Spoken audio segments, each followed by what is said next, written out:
ఓవరాల్గా చూస్తే మాత్రం ఖచ్చితంగా ఇక్కడ అదానీ గ్రూపుకు సంబంధించి కాంగ్రెస్ పార్టీ జాతీయ వేదికలపైన ఏదైతే మాట్లాడుతుందో రాష్ట్రంలో ఇక్కడ కూడా స్థానికంగా కూడా అదే తరహా పరిస్థితులు క్రియేట్ చేసే ప్రయత్నంలో కాంగ్రెస్ ఉన్నట్టుగా మనకు అర్థమవుతుంది. అదే తరహా కమెంట్స్ మనం నిన్న రేవంత్ రెడ్డి స్పీచ్లో చూసాం. ఓవరాల్గా అదానికి సంబంధించి దోస్తానీపై బీఆర్ఎస్ అలాగే కాంగ్రెస్లు వాళ్ళు పరస్పర విరుద్ధమైన ప్రకటనలు చేస్తున్నారు. ఎవరికి వాళ్లే మేము నిజాయితీగా ఉన్నామని చెప్పే ప్రయత్నం చేస్తున్న నేపథ్యంలో అసలు అదానీ గ్రూపు తెలంగాణ రాష్ట్రంలో కానివ్వండి, ఆంధ్రప్రదేశ్ రాష్ట్రంలో కానివ్వండి, యావత్ భారతదేశంలో వాళ్ళు ఎదుగుతున్న క్రమంలో ఏం జరిగిందన్న విషయంపై వాళ్ళు విశ్లేషించే ప్రయత్నం చేద్దాం. అంతేకాకుండా ఏదైతే అదానిని ఇప్పుడు మనం నిలువరించే ప్రయత్నం చేస్తున్నామో రాష్ట్రాల్లో ఉన్న ప్రభుత్వాలు ఏవైతే ఉన్నాయో వాళ్ళని నిజంగా నిలువరించే అవకాశం ఉందా అన్నది కూడా చర్చించాల్సిన అవసరం మనకు కనిపిస్తుంది. మనతో పాటు ఇప్పటికే లైవ్లో జాయిన్ అయ్యారు అందర్ సత్యం గారు, రాజకీయ విశ్లేషకులు, అలాగే బచ్చు శ్రీనివాస్ గారు కూడా మనతో పాటు బీఆర్ఎస్ నేత మనతో పాటు జాయిన్ అయ్యారు. అందర్ సత్యం గారు గుడ్ మార్నింగ్. గుడ్ మార్నింగ్ అండి.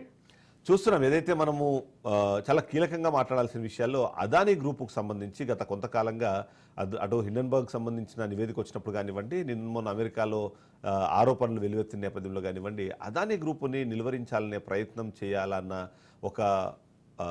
అలాంటి ఒక ఆలోచన విధానంలోకి కాంగ్రెస్ పార్టీ వెళ్తుంది అన్నదైతే మనకు అర్థమవుతుంది. అది సాధ్యమేనా? అసలు నిజంగానే అదానీ గ్రూపు కొన్ని రాష్ట్ర ప్రభుత్వాలు లేకపోతే కేంద్ర ప్రభుత్వం సహాయం చేస్తే తప్ప మనుగడ సాధించలేని పరిస్థితిలో ఉందంటారా? అదానీ గ్రూపు ప్రొడక్షన్ హౌస్ కాదండి, బిజినెస్ హౌస్. ఉదాహరణకు టాటా కన్నా రెట్టింపు ఆస్తులు ఉన్నాయి అదానాకి. కానీ టాటాలో పనిచేసే వాళ్ళు 10,28,000 మంది అయితే అదానీ గ్రూప్ లో పనిచేసే ఉద్యోగస్తులు 36,000 మంది మాత్రమే. అంటే అదానీ గ్రూప్ వల్ల ఎంప్లాయ్మెంట్ కూడా జనరేట్ కావట్లేదు, కానీ బిజినెస్ చేస్తుంది. ఈ బిజినెస్ అనేక స్కాండల్స్ కు పాల్పడతా ఉంది. గతంలో ఇన్వాయిస్లు ఎక్కువ చేసి చూపెట్టి భారత ప్రభుత్వం దగ్గర ఎక్కువ సబ్సిడీలు క్లెయిమ్ చేసినటువంటి బయటపడ్డది. తర్వాత షేర్ కుంభకోణం హైయర్ ఎడ్జ్లో ఫిక్స్ చేస్తుందని చెప్పేసి హిండెన్బర్గ్ బయట పెడితే అదొకటి బయటపడింది. దాన్ని ఎంక్వైరీ చేసే సెబీ ఇందులో అవినీతి లేదని చెప్తే చివరికి సెబీ చైర్మన్ కూడా గతంలో అదాని దాంట్లో పూర్వపు రంగంలో పార్ట్నర్ సంబంధాలు ఉన్నాయని చెప్పేసి తేల్చి ఇప్పుడు సెబీ చైర్మన్ కూడా మాధవి ఉండాలన్న పోవాలనేటువంటి స్థితిలో ఉంది. ప్రతిదీ అదాని కాంట్రవర్సీ చేస్తున్నారు. అదాని పక్కన ఎవరు ఉంటే వాళ్ళు బదనాం అవుతారు.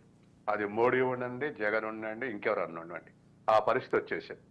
ఇప్పుడు మొన్న సోలార్ ఎనర్జీ మన సెకీ తోటి ఒప్పందం చేసుకుంది. సెకీ అంటే solar energy corporation of India. అది భారత ప్రభుత్వం స్థాపించింది. అది ఏజీఎల్ అని ఆయన స్థాపించారు. అదాని గ్రీన్ ఎనర్జీ లిమిటెడ్ అని ఆయన స్థాపించారు. దీంట్లో 4,667 మెగావాట్ల ఒప్పందం చేసుకొని వాటి ఇంటర్న్ మరి ఎక్కడి నుంచి డిమాండ్ వస్తుందంటే రాష్ట్రాలకు ఎరవేసి రాష్ట్రాలతో ఒప్పందం చేసుకుంటుర్రు అనేది బయటపడ్డటువంటి విషయం. అమెరికాలో ఒకటి మన అక్కడ ఉన్నటువంటి security exchange commission of India commission ఒకటి, తర్వాత అటార్నీ జనరల్, ఈ రెండు కూడా కంప్లైంట్ చేశాయి. కేసు బుక్ అయింది.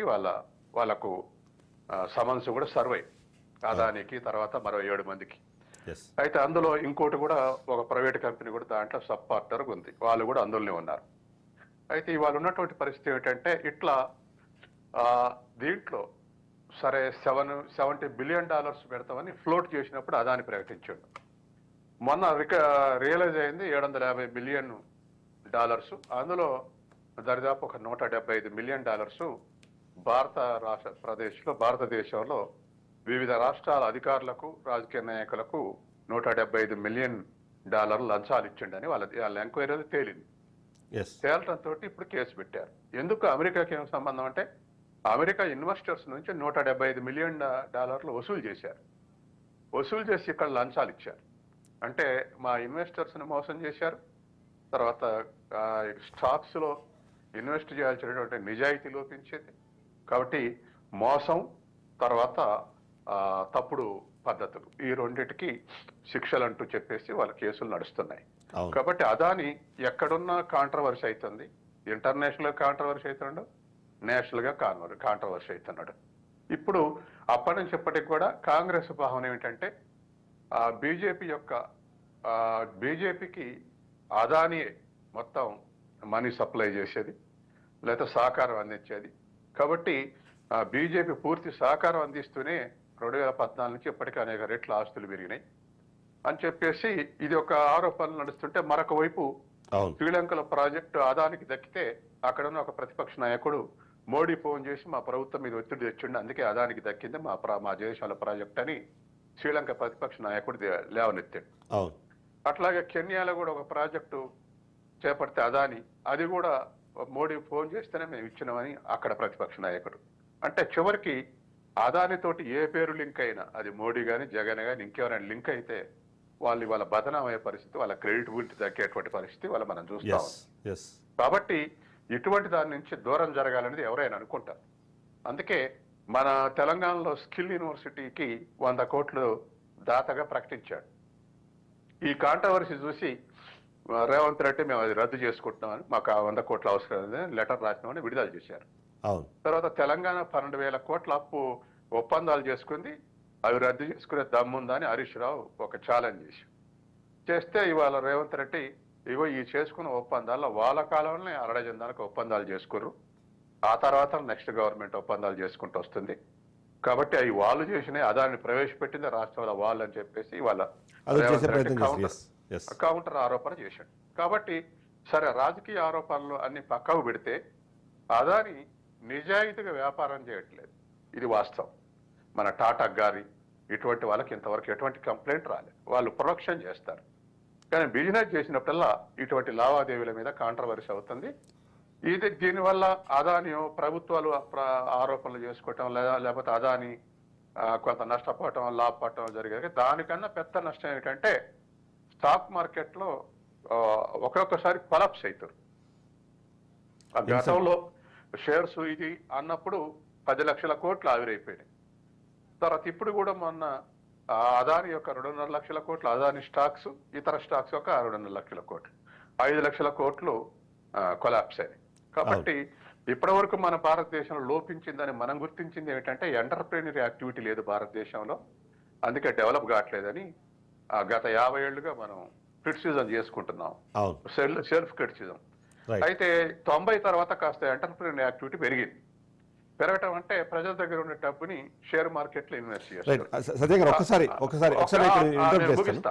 ముగిస్తా, చెప్పండి. అందుకని ఇవాళ అటువంటి ఇన్వెస్టర్స్ లాస్ అయితే, ఇన్వెస్టర్స్ నమ్మకం పోతే మళ్ళీ మన దేశంలో సేవింగ్స్ ఇన్వెస్టర్ గా మారవు, అది దేశానికి దెబ్బ తగులుతుంది, అది పెద్ద నష్టం. కాబట్టి అట్లా రాకుండా చూసుకోవాల్సిన బాధ్యత ప్రభుత్వాల మీద ఉంది. రైట్. శ్రీనివాస్ గారు, మొత్తానికి అదానికి సంబంధించి మొదట ప్రస్తావించే ముందు బీఆర్ఎస్ పార్టీ టీఆర్ఎస్గా ఉన్నప్పుడు కానివ్వండి, ఎప్పుడైనా సరే రాష్ట్ర ప్రయోజనాలు మాత్రమే మాకు ముఖ్యము, వ్యక్తి ప్రయోజనాలు కానివ్వండి, ఇక్కడ మిగిలిన వర్గ ప్రయోజనాలు మాకు ఇంపార్టెంట్ కాదు అని చెప్పారు. కానీ ఇవాళ రేవంత్ రెడ్డి నిన్న ఇచ్చిన లిస్టు కానివ్వండి, లేకపోతే నిన్న చేసిన వ్యాఖ్యలకు సంబంధించి చూస్తే అదానిని తెలంగాణలో తీసుకొచ్చిందే బీఆర్ఎస్ పార్టీ, ఇక్కడ వాళ్ళకి రెడ్ కార్పెట్ పరిచారు, దానివల్లనే ఇప్పుడు ఈ స్థాయిలో వాళ్ళు ఎదుగుతూ వస్తున్నారు. రాష్ట్రంలో జరుగుతున్న ఈ కార్యక్రమాలకి ఆద్యులు బీఆర్ఎస్ పార్టీనే, మీరే విమర్శలు చేయడం ఏంటి అనేది ఒక మాట నిన్న మాట్లాడే ప్రయత్నం చేశారు. ఎలా చూడాలంటారు, ఏం సమాధానం చెప్తారు?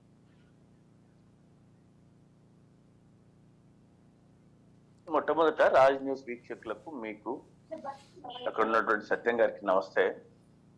శ్రీనివాస్ గారు మీరా? సార్ నమస్కారం సార్. Bye bye.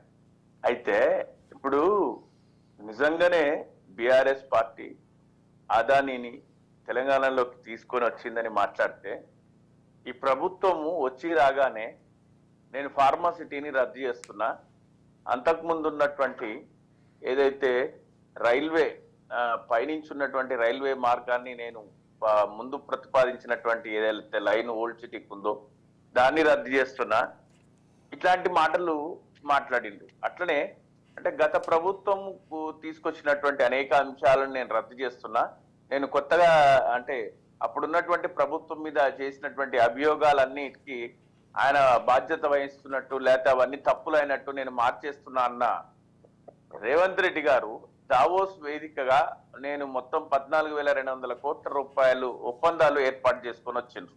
ఎవరితోని? ఈ అదానీ గ్రూప్ తోని. అదానీని మీరు మొదటి నుంచి వ్యతిరేకిస్తున్నారు. మేము రాష్ట్ర అభివృద్ధికి మళ్ళొకసారి పునరుద్ఘాటిస్తున్నాం. రాష్ట్ర అభివృద్ధికి, ఈ రాష్ట్రంలో పెట్టుబడులు పెడతా అంటే, ఈ రాష్ట్రంలో మౌలిక వసతుల కల్పన చేస్తా అంటే, ఈ రాష్ట్రంలో ఎంప్లాయ్మెంట్ జనరేషన్ అవుతుంది, ఈ రాష్ట్రంలో తలసరి ఆదాయం పెరుగుతుంది అంటే మేము ఎవరితోనైనా, మాకు బేసిజాలు లేవు, మేము ఎవరితోనైనా కలుస్తాం, అదానితోనైనా కలుస్తాం, అంబానీతోనైనా కలుస్తాం, టాటాతోనైనా కలుస్తాం, బిర్లాతోనైనా కలుస్తాం. పారిశ్రామికవేత్త ముఖ్యం మాకు. అది ఆయనకి ఏ పేరుంది, ఏ గ్రూప్ అనేది మాకు సంబంధం లేదు. కానీ మీరు మాట్లాడింది అదాని మీద వచ్చినటువంటి అభియోగాల దృష్ట్యా అదానికి తోని జాయింట్ పార్లమెంటరీ కమిటీ వేయాలి, అదానిని నిలదీయాలి, అదాని ఆయన కల్ప్రిట్, ఆయన ఫ్రాడ్ అన్ని మాట్లాడింది కాంగ్రెస్ పార్టీ.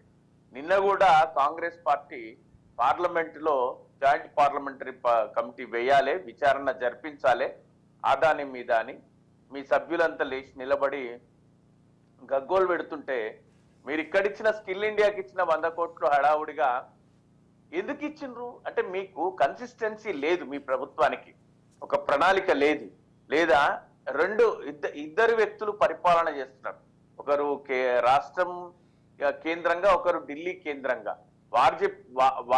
వారి కనుసన్నల్లో పాలన జరుగుతుందా, పోనీ మీరు స్వయంగా పరిపాలన చేస్తున్నారా, లేదా ప్రతిదానికి వారికి చెప్పి చేస్తున్నారా, చేసిన దానికి జవాబుదారీతనంతో ఉంటున్నారా, భయపడుతున్నారా, మీరు చేసింది కరెక్ట్ అని మీకే నమ్మకం లేదు.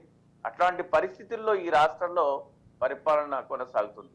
మీరు ప్రతిదానికి ఇప్పుడు కాళేశ్వరం కడితే మీ వల్ల నష్టపోయినాం, మిషన్ కాకతీయ తెస్తే మీ వల్ల అప్పైనాం, లేకపోతే రోడ్లు వేస్తేనేమో మీరు కటింగ్ చేసి మీరు సున్నాలు వేసుడు.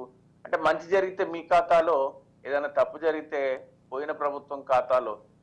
ఆస్తులు, అప్పులు, అభివృద్ధి, సంక్షేమం అన్ని కూడా క్యారీ ఫార్వర్డ్ అయితే ఒక మంచి ప్రభుత్వం అయితే వాటన్నిటిని పుణికిపుచ్చుకొని గొప్పగా పరిపాలించేటువంటి క్రమం ఉండాలి. మీరు ఆదాని విషయంలోనైనా ఏ దాని విషయంలోనైనా మీరు వివరణ ఇవ్వగలిగేటువంటి పరిస్థితుల్లో ఉండాలి. నిజంగా ఈ రాష్ట్ర అభివృద్ధి కోసం మాకెవరితోని సంబంధాలు లేవు, ఈ రాష్ట్రానికి ఒక పాలసీ ఉంది అని. కానీ అంటే మీరు అభివృద్ధి వరకు మాట్లాడితే పర్లేదు కానీ, బట్ ప్రతి సందర్భంలోనూ అదానీ గ్రూప్ ఎంటర్ అవుతుంది అంటే అక్కడ ఎంతో కొంత అవినీతి యాక్టివిటీ జరిగింది అన్న అనుమానం కలిగేలాగా ఇప్పటికిప్పుడు జరుగుతున్న బయటకు వస్తున్న అన్ని కార్యక్రమాలు అలానే చూపిస్తున్నాయి. సో ఆ విధంగా చూసినప్పుడు మీరు ఇక్కడ వినండి, మేము చెప్పే మాటలు మా మాటలు కాదవి, రాహుల్ గాంధీ గారి మాటలు. మమ్మల్ని వదిలేయండి. రాహుల్ గాంధీ గారు చెప్తున్నారు, అవినీతి వ్యాపారస్తుడైనటువంటి అదానీ పైన జాయింట్ పార్లమెంటరీ కమిటీ వేసి యాక్షన్ తీసుకోవాలి, ఆయన వ్యాపారాలన్నీ రద్దు చేయాలి, దేశం బయట కూడా అన్ని దేశాలు కూడా ఒక్కొక్కటిగా ఆయన నుంచి ఒప్పందాలు రద్దు చేసుకుంటున్నాయి. ఇట్లాంటి సందర్భంలో ఈ కాంగ్రెస్ పార్టీ ప్రభుత్వం, మేము మొదటి రోజే చెప్పినాం, అదానీని మీ పార్టీ పెద్దలు వ్యతిరేకిస్తున్నారు, మరి మీరెందుకు ఆహ్వానిస్తున్నారు అన్నాం. అప్పుడేం మాట్లాడలేదు. 100 కోట్లు కూడా స్కిల్ ఇండియాకి తీసుకున్నారు, ఇವರು ఇంకా తీసుకోలే పాపం. అదొకసారి వాళ్ళు అనౌన్స్ చేసిండ్రు, వీళ్ళు ఇంకా తీసుకోలేదు, మాకు వద్దని లేఖ రాసిండ్రు. ఇది కూడా హడావుడిగా. ఎందుకంత హడావుడి అంట? ముఖ్యమంత్రి స్థాయిలో ఉండి ఇట్లాంటి సమాధానాలు చెప్పలేనటువంటి స్థాయికి దిగజారిపోవాల్సినటువంటి అవసరం ఏముంది? ఏది కూడా మీరు పని ఆరంభం చేస్తారు, దాని ముందుకు కొంతకాలం ముందుకు తీసుకెళ్తారు, మళ్ళీ మీరే వెనకడిగేస్తారు. మీరు ఏ పనైనా తీసుకోండి, క్రిటిసిజం కాదు ఇది. కాంగ్రెస్ ప్రభుత్వాన్ని విమర్శించాలనేటువంటి ఆలోచన కాదు. కాంగ్రెస్ ప్రభుత్వానికి ఒక విజన్ లేదు, ముందస్తు ఆలోచన లేదు. అలా అనుకోవాలా లేకపోతే ఆరోపణలు వచ్చిన వెంటనే అంటే నిమిషాల మీద డెసిషన్లు తీసుకుని, ఎందుకంటే 100 కోట్లని అది స్కిల్ ఇండియా ఏదైతే స్కిల్కి సంబంధించిన యూనివర్సిటీ ఉందో దానికి సంబంధించి చాలా పెద్ద ఒక ప్రతిష్టాత్మకమైన ఒక కార్యక్రమంగా చేపట్టిన దాంట్లో కూడా 100 కోట్లు వద్దనేంత స్థాయిలో కాంగ్రెస్ పార్టీ అంత ఫాస్ట్గా డెసిషన్స్ తీసుకుంటుందంటారా? ఎందుకంటే మీరు ప్రతి సందర్భంలో అంటారు ఏ డెసిషన్ తీసుకోవాలన్నా కాంగ్రెస్ ఢిల్లీ అధిష్టానము ఓకే అంటే గానీ ఇక్కడ ఏమి జరగదంటారు. కానీ అలాంటిది జరిగిందో జరగలేదు కాదండి చిదంబరం రెడ్డి గారు, అదేం తప్పు కాదు. ఢిల్లీ అధిష్టానం ఓకే అంటేనే ఇక్కడ జరగాలంటే వాళ్ళ అధినాయకుడు అల్టిమేట్ గా supreme is in Delhi, definitely ఈ హ్యాస్ టు సుప్రీం ని ఎవరైనా అనుసరించాలే కదా. ఇదే ప్రాంతీయ పార్టీ కాదు, జాతీయ పార్టీ. మనం దాన్ని తప్పు పట్టాల్సిన అవసరం లేదు. కనీసం మీరు అక్కడ ఏదైనా చేసే పని ముందస్తు సమాచారం ఇచ్చి, మీరు వారికి సమాచారం ఇచ్చి వారి నుంచి అనుమతులు తీసుకుంటారా, లేకపోతే మీ పరిపాలన ఒక పారదర్శకంగా ఒక పద్ధతి ప్రకారం ప్రణాళికాబద్ధంగా ఉండాలని కోరుకుంటున్నాం మేము. ఈ అస్తవ్యస్తంగా అవకతవకలతోని, పొంతలనేని మాటలతోని లేకపోతే ఢిల్లీలో ఒక నిర్ణయం, గల్లీలో ఒక నిర్ణయం కాకుండా ఒకే నిర్ణయం ఢిల్లీ బేస్డే చేయండి, తప్పేముంది? You be a mediator to them, nothing wrong in that. You are a representative of Congress party from Delhi, that is not at all wrong. అందరు ఏమైనా రాంగ్ అంటారేమో కానీ జాతీయ పార్టీలో అది తప్పు కాదా అంట నేను. మీరు 48 సార్లు పోయిరా, 28 సార్లు పోయిరా ఢిల్లీకి, ఏం తెచ్చిందంటే ఏం తెచ్చిండ్రో మీకు తెలుసు. పోవాల్సిందే అది, పోకూడదంటే కుదరదు. ఎందుకంటే డెఫినెట్లీ గా వాళ్ళ బాస్ అక్కడ ఉన్నాడు, ఆయన వెళ్ళాల్సిందే. ఎప్పుడు పిలిస్తే అప్పుడు వెళ్ళాలి, రోజుకోసారి రమ్మంటే కూడా పోవాలి. ప్రభుత్వ ఖర్చు ఆయన పర్సనల్ ఖర్చు ఏం కాదు, ప్రభుత్వ ఖాతాలో జమ అవుతుంది, పోతారు వస్తారు. అలా అందులో తప్పు కాదు అంటే నేనైతే వ్యక్తిగతంగా ఆల్ రాంగ్. బికాస్ ఇప్పుడు మా బాస్ హైదరాబాద్ లో ఉన్నారు, మా బాస్ మేము హైదరాబాద్ లో కలుస్తాం, వాళ్ళ బాస్ ఢిల్లీలో ఉండు, అల్టిమేట్ గా ఆయన ఢిల్లీకి పోవాల్సిందే. ఆయన అయితే రారు కదా, పదే పదే వారు రారు కదా. చెప్పండి. రైట్. సరే, ఇక్కడ ఒక సంక్లిష్ట పరిస్థితి ఇప్పుడు కాంగ్రెస్ పార్టీకి ఉందేమో అనిపిస్తుంది. ఒకటి ఏంటంటే, మొదటిది డెవలప్మెంట్ యాక్టివిటీకి సంబంధించి చూసినప్పుడు హైదరాబాద్ స్పెసిఫిక్గా ఐటీ డెవలప్మెంట్ కానివ్వండి, లేకపోతే ఈ సర్వీస్ సెక్టర్లో బాగా డెవలప్ అయ్యే ప్రయత్నం చేస్తుంది. అందులో ఇప్పుడు ఉన్న దాంట్లో అదానీనో అంబానీనో కంపల్సరీ ఆ సపోర్ట్ అవసరం అవుతుంది. వాళ్ళతో ముందుకు వెళ్తేనేమో ఈ అవినీతి ఆరోపణలు, ముందుకు వెళ్ళలేదు అంటే డెవలప్మెంట్ కుంటుపడుతుంది అంటూ మరోసారి దాని మీద కూడా విమర్శలు వినిపించే అవకాశం ఉంది. సో ఇలాంటి పరిస్థితుల్లో కాంగ్రెస్ పార్టీ కానివ్వండి, ప్రభుత్వాలు కానివ్వండి, ఏంటి అసలు వాళ్ళు ముందుకు వెళ్ళాలంటే ఏం చేయాలంటారు? ఇప్పుడు దేశవ్యాప్తంగా కూడా మోడర్న్ పీరియడ్లో, గతంలో సోషలిజం ఎరా వదిలేయండి, ఇప్పుడున్నటువంటి పీరియడ్లో డొమెస్టిక్ క్యాపిటల్, ఇంటర్నేషనల్ క్యాపిటల్ రెండు లేదే అభివృద్ధి లేదు, ఉద్యోగిత లేదు. అది అందరూ ఒప్పుకోవాల్సిందే. డొమెస్టిక్ క్యాపిటల్ అంటే దాంట్లో మరి అదానిది, అంబానీది ప్రధాన పాత్ర డొమెస్టిక్ క్యాపిటల్ సప్లై చేయడంలో. కాబట్టి ఇవాళ మిగతా ఇండస్ట్రియలిస్టులు అప్రోచ్ చేసినట్టే వాళ్ళని కూడా అప్రోచ్ చేయాల్సి వస్తుంది. అయితే అదాని పూర్తిగా క్రెడిబిలిటీ దెబ్బతిని ఉన్నాడు కాబట్టి ఇప్పుడు అదానితో ఒప్పందాలు ఉన్న చోటల్లో ఏదో ఒకటి అనుమానించే పరిస్థితి. అసలు ఓవరాల్గానే ప్రజల్ని నెగిటివ్ గా తయారు చేశాయి ప్రభుత్వాలు, వీళ్ళు చేసినటువంటి తప్పుడు పనులతోటి. పోలవరం ఉంది, కాళేశ్వరం ఉంది. ఈ రెండు ప్రాజెక్టుల చర్చ జరిగిన తర్వాత ఇక ఏ రాష్ట్రమైనా నీటి ప్రాజెక్టులు చేపడతామంటే ఇల్లేదో కమిషన్ ఉండబోతుందని ప్రజలు అనుకునే స్థితి ఇవాళ అంతా దిగజారి. ఇక ఇప్పుడు నువ్వు ఎక్కడ ఏ ప్రాజెక్ట్ చేపడితే అలా ఏదో ఉండి ఉంటుంది, అందుకే ప్రాజెక్టు కడుతురు అనే పరిస్థితి వచ్చింది ఇవాళ. ఇప్పుడు ఇండస్ట్రియల్ ఎస్టేట్ తోటి కూడా ఒప్పందాలు ఉంటే అలా కమిషన్లు ఉండి ఉంటాయి అనేది మళ్ళీ ఒక కొత్తదనం. కాబట్టి ఇట్లా మొత్తం మీద ఈ అదాని చేయబట్టి ఏ అగ్రిమెంట్ చేసుకుని అలా కమిషన్ ఉండి ఉంటుంది అనేటువంటి ఉద్దేశంతో ఆరోపణలు చేస్తున్నారు. తర్వాత గతంలో పరిపాలించిన పార్టీలకు తెలుసు, ఇప్పుడు పరిపాలించే పార్టీలకు తెలుసు. ఈ పార్టీ ఆ పార్టీ అని కాదు, ఏ పార్టీకైనా ఇవాళ కార్పొరేట్ సెక్టర్ ఎలక్షన్లకు పెట్టుబడి పెడుతున్నాయి. మనం పోయినసారి అంచనా, ఈసారి అంచనా రాలే కానీ పోయినసారి అంచనా ఉందిగా. ఒక జాతీయ పార్టీ పార్లమెంట్ ఎలక్షన్ లో 27,000 కోట్లు ఖర్చు చేసింది, ఇంకో జాతీయ పార్టీ 5,000 కోట్లు ఖర్చు చేసింది, మిగతా ప్రాంతీయ పార్టీలు 4-5 ప్రాంతీయ పార్టీలు 1,000 కోట్లకు దగ్గరగా ఖర్చు చేసినాయని పోయినసారి ఎస్టిమేషన్స్ విడుదల చేసినాయి ఎలక్షన్ వాచ్ సంస్థలు. కాబట్టి ఇది వాస్తవం. కాబట్టి కార్పొరేట్ సెక్టార్ ఇవాళ కొత్త కాదు, ఎప్పటి నుంచో 1957లో నంబుదిరిపాదు ప్రభుత్వానికి వలదేశం తప్పటి నుంచి ఇప్పటి వరకు ఎంతో కొంత ఇది నడుస్తూనే ఉంది. తెలుసు కాబట్టి వాళ్ళంతటా వాళ్ళు ఆరోపణలు చేసుకుంటారు. మీరు కమిషన్లు తీసుకుంటారా, మీరు కమిషన్లు. దీనివల్ల మొత్తం మీద రాష్ట్రాలకైతే డెవలప్మెంట్ కొంత హరిడీలే. అయితే ఇక్కడ ఒక మాట చెప్పండి, ఇప్పుడు రేవంత్ రెడ్డి నిన్న అంత అంటే హడావిడిగా అంటారా లేకపోతే చాలా అగ్రెసివ్గా అంటారా, ఒక నిర్ణయం తీసుకున్నారు, దాదాపుగా 100 కోట్లు వద్దంటూ లేఖ రాయడం కానివ్వండి, వాళ్ళు ఇక్కడ ఏవైతే ప్రాజెక్టులు పెట్టబోతున్నారో దానికి సంబంధించి సమీక్షించే అవకాశం ఉందంటూ ఒక హింట్ ఇవ్వడం కానివ్వండి, ఆ నిర్ణయం ఎలా చూడాలి? ఎందుకంటే ఇప్పుడు నేను అదే ఇంతకుముందు అన్నట్టు డెవలప్మెంట్కి వీటన్నిటికీ డైరెక్ట్లీ లింక్ అయ్యి ఉన్నప్పుడు ఇప్పుడు ఒకవేళ ఇతన్ని రావద్దంటారు మీరు, బాగానే ఉంది, బట్ అలాంటి ఫ్యాక్టరీలు పెట్టే కెపాసిటీ ఉన్న ఎన్ని కంపెనీస్ మళ్ళీ ముందుకు వచ్చే అవకాశం ఉంది అనేది మరొక ప్రశ్న. సో ఇలాంటి నిర్ణయాలు ఇంత అగ్రెసివ్గా తీసుకోవడం వల్ల లాభం అంటారా, నష్టం అంటారా? ఇది దేశవ్యాప్తంగా ఇటువంటి డిస్కరేజింగ్ సిచ్యువేషన్ ఉంది. మనం చైనాలో ఈ మధ్య కొన్ని కంపెనీలు దెబ్బతిన్నా ఇండియా రాబోతుంది అని మనం ఒక ఏడాది నుంచి సంతోషపడ్డాం. కానీ ఇప్పుడు చూసే వరకల్లా నిన్న మొన్న సెన్సెస్ చూస్తే వరల్డ్ లో టాప్ క్యాపిటల్ ని అట్రాక్ట్ చేస్తుంది అమెరికా. పేద దేశాల మినరల్స్ దొరుకుతాయి, తర్వాత తక్కువ వేతనంతో లేబర్ దొరుకుతారు, అందుకని క్యాపిటల్ వస్తుందని మనం అనుకుంటాం కదా. నిన్నటి సెన్సెస్ చూస్తే వరల్డ్ లో నెంబర్ 1 పొజిషన్ లో అమెరికా ఉంది క్యాపిటల్ ని అట్రాక్ట్ చేయడంలో. తర్వాత చైనాకు ఎక్కువ క్యాపిటల్ పోతుంది, మనకు తగ్గిపోతా ఉంది. మన దేశం వచ్చే క్యాపిటల్ కన్నా మన దేశం నుంచి పోయేటువంటి క్యాపిటల్ ఎక్కువ ఉంది గత ఏడాదిగా. అంటే ఇగో ఇటువంటి పొలిటికల్ విమర్శలు, కాంట్రడిక్షన్స్, కరప్షన్ ఇవన్నీ చోటు చేసుకుంటే ఇప్పుడు సపోజ్ మొన్న బీఆర్ఎస్ గవర్నమెంట్ లో అగ్రిమెంట్ చేసుకున్నారు. ఈ ప్రభుత్వం వచ్చి ఎంక్వైరీ పెట్టింది అనుకోండి, ఇప్పుడు అగ్రిమెంట్ చేసుకుంటారు. వచ్చే ప్రభుత్వం ఎంక్వైరీ పెట్టింది అనుకోండి, ఇవన్నీ వాళ్ళకు డిస్కరేజింగ్ సిచ్యువేషనే కదా. కార్పొరేట్ హౌజెస్ కమిషన్ ఇచ్చేది వాస్తవం, అధికారులకు ప్రభుత్వాలకు కమిషన్ ఇచ్చేది వాస్తవం. దాని ఆధారంగానే ఎంకరేజ్మెంట్ చేస్తారు, దాని ఆధారంగానే ఇండస్ట్రీస్ పెడుతుర్రు. ఇప్పుడు ఇటువంటి కొత్త సిచ్యువేషన్ వచ్చే వరకు సహజంగానే వాళ్ళు కూడా కేసులు ఇరుక్కుపోవాల్సి వస్తుందని చెప్పేసి బ్యాక్ అయ్యే అవకాశం ఉంది. ఇటువంటి కరప్షన్, ఇప్పుడు అదాని కరప్షన్ ఏది ఈ సోలార్ ఎనర్జీ కరప్షన్ లాంటిది బయటపడితే ఇది ఇంటర్నేషనల్ లెవెల్ స్కాండల్.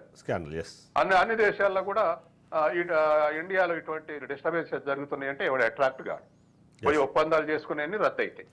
అందుకని నా ఒక ఎకనామిక్ స్టూడెంట్ గా నా సజెషన్ ఏమిటంటే, ఏది స్కాండల్ ఉందో దాని మీద ఎంక్వైరీ చేయడం తప్పులేదు.